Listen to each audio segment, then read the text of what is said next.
direncanakan ini Pak, yang karenanya kalau kita lihat sejarah, sekalipun dahsyat taunnya dahulu kala, nggak ada cerita Pak sholat berjamaah berubah tata cara pelaksanaannya, nggak ada. Kenapa kita harus berubah?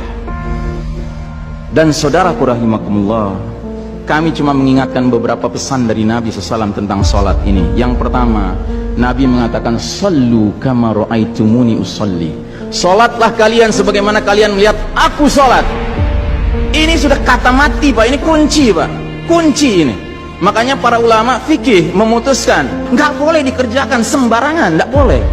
Apalagi setelah dia ada aturannya, terus kita berkreativitas menyangka itu lebih baik untuk keselamatan dunia kita, sementara kita tidak peduli dengan keselamatan akhirat kita. Nabi Muhammad SAW menyatakan, hari berbangkit nanti aku akan menunggu umatku di depan telagaku.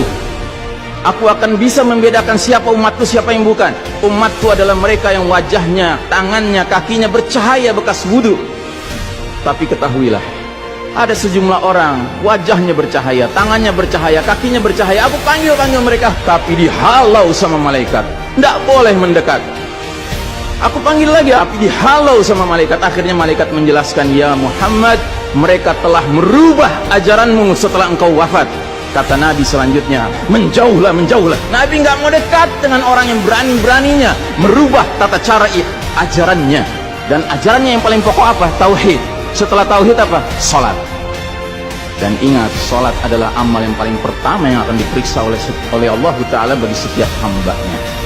Dan saudara rahimahullah, saya ingin menyampaikan dua hadis lagi. Satu hadis dari Nabi, la tadaru furujatin lisyaitan. Jangan kalian biarkan celah-celah itu untuk syaitan. Ini Nabi Muhammad SAW yang berbicara, bukan Ihsan Tanjung. Kalau Ihsan Tanjung yang berbicara, Anda boleh tolak Pak. Ini Nabi Muhammad SAW yang berbicara, yang kita baca salawatnya dengan harapan mendapatkan syafaatnya, dengan harapan boleh meminum air dari telaganya. Jadi kata Nabi apa? Jangan biarkan celah-celah itu menjadi tempatnya syaitan. Hari ini tidak sedikit masjid bahkan memuliakan syaitan, memberi tanda di mana syaitan hendaknya berada. Na'udzubillahi min dzalik. Mau jadi apa kita Pak?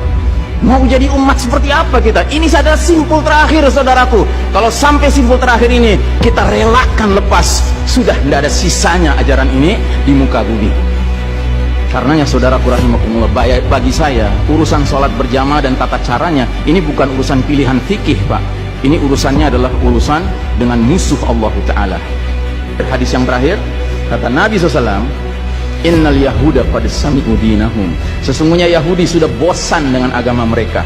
Wa innahum qaumun hasadun. Dan mereka adalah kaum yang sangat hasad kepada kita umat Islam, terutama dalam 3 perkara.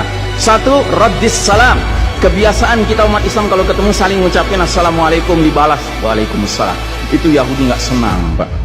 Yahudi tidak senang melihat umat Islam berukhuwah Islamnya. Yahudi nggak senang umat Islam kalau ketemu saling bersedekah dengan senyum. Makanya dibikin aturan begini, nggak kelihatan senyum kita. Yahudi nggak senang kita ketemu jabat tangan, rontok dosa-dosa. Maunya mereka begini saja jabatan tangannya. Dari mana ini semua? Yang kedua, mereka hasad sama kita dalam urusan apa? Iqamatis sufuf. Dalam tata cara kita menegakkan shaf kita. Ingat Pak, shaf dikatakan tegak syaratnya 2. 1 lurus, 2 rapat. Bukan hanya lurus tapi renggang-renggang, atau rapat tapi meliuk-liuk. Tidak, harus dua-duanya lengkap. Sehingga Nabi sampai bertanya, kenapa kalian gak bersaf seperti malaikat di hadapan Allah? Para sahabat bingung, bertanya, bagaimana malaikat? Kata Nabi, mereka mendahulukan shaf awal dan mereka saling rapat satu sama lainnya. Jadi Nabi itu bangga kalau umat Islam sholatnya seperti para malaikat di hadapan Allah Ta'ala. Harusnya itu menjadi kebanggaan kita juga. Dan harusnya kita tersinggung kalau ada pihak yang berusaha untuk mengacak-acaknya. Dan yang terakhir, yang ketiga, Yahudi itu hasad sama kita dalam urusan apa? Dalam urusan umat Islam di belakang imam sholat wajibnya mengucapkan amin. Makin keras suara amin itu, makin geram mereka. Karenanya mereka bikin aturan, sempat 2 bulan masjid ditutup-tutup sama sekali. Nggak terdengar suara amin dari jamaah karena nggak ada yang boleh ke masjid. Tapi sekarang setelah dibolehkan, masjid yang bisa muat 2000 orang, cukup 500 orang, cukup 700 orang. Supaya apa? Sekurang-kurangnya aminnya bisa berkurang. Maka sekarang pertanyaan besarnya adalah, untuk siapa kita sholat?